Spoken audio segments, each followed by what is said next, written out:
In this video, I'm going to teach you about arcs and chords. So if we have a problem like this that says, what is the length of chord AB? And here's the chord AB. It's just a straight line connecting these 2 points. And it looks like it's telling us that the arc measure of those two points is 53 degrees.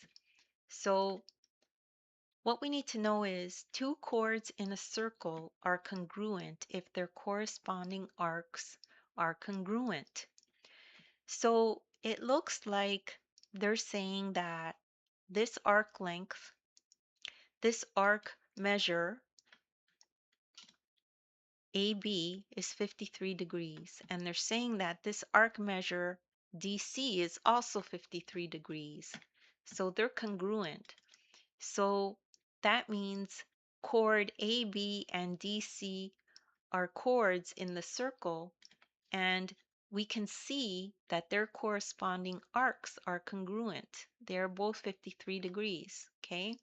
So that means chord AB is congruent to DC. That means this chord is exactly the same length as this chord. So we know the answer now. AB, chord AB equals chord DC, which equals 30 degrees. And that's it. That's all there, a length of 30, not 30 degrees. And that's it. That's all there is to that problem. And don't worry if you don't understand that right away. You could just rewatch the video. As well, in the description, you'll find a link to my ebook. You could download the ebook, and in the ebook, you'll find a link to this very lesson. You could follow along as you watch the video. As well, in the description, you'll find links to other videos of mine that I've done that are similar to this.